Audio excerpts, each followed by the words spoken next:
दिल्ली के बॉर्डर पर किसानों के संघर्ष की जीत लिखी गई है। आज इसी के बारे में चर्चा करते हैं। एक साल के बाद आखिरकार केंद्र सरकार को किसानों की संगठित शक्ति के सामने झुकना पड़ा है। कृषि सुधार के नाम पर किसानों की कमर तोड़ने और कॉरपोरेट घरानों को कृषि क्षेत्र में घुसकर लूट मचाने की खुली छूट देने की नीयत से बनाए गए 3 काले कानूनों को, जो कृषि कानून थे, उनको रिपील करने यानी वापस लेने का ऐलान केंद्र सरकार को मजबूरी में करना पड़ा है।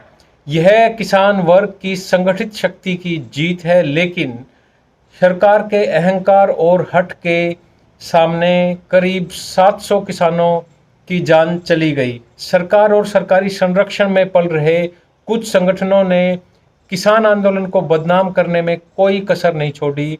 आंदोलनकारी जो थे उनको भड़काने की खूब चालें चली, लेकिन संयुक्त किसान मोर्चे की समझदारी और आंदोलनकारी किसानों के संयम की बदौलत 1 साल से चल रहा किसान आंदोलन शांतिपूर्ण रहा है और साथ ही जीत की ओर अग्रसर भी हुआ है। भारत का किसान आंदोलन 2020 एक अभूतपूर्व शांति आंदोलन के रूप में इतिहास में दर्ज हो गया है। आज़ाद भारत का सबसे लंबा, शांतिपूर्ण व अहिंसक आंदोलन, जिसके आगे अहंकारी सत्ता को आखिरकार झुकना पड़ा है। किसानों ने अपने दमखम से लड़ाई लड़ी और अहंकारी सत्ता को झुकाया है। यह बात सबको समझ में आ जानी चाहिए कि किसान मुश्किल हालातों में जिस तरह खेत में डटा रहता है, उसी तरह वह लड़ाई के मैदान में भी डटा रहता है, झुकता नहीं है। अन्याय करने वाले को झुकाता है, खुद नहीं झुकता है। दुनिया में शायद ही इतना लंबा और शांतिपूर्ण संघर्ष कभी चला हो।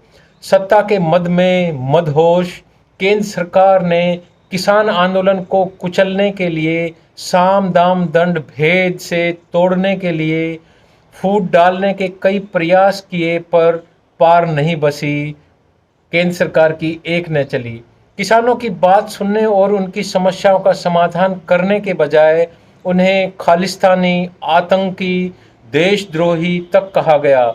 लखीमपुर खीरी में शांतिपूर्वक प्रदर्शन कर अपने घरों को लौट रहे किसानों को केंद्र सरकार के एक राज्य मंत्री के बेटे ने अपनी गाड़ी से कुचलकर उनकी हत्या की, और यह जघन्य अपराध सबके सामने था।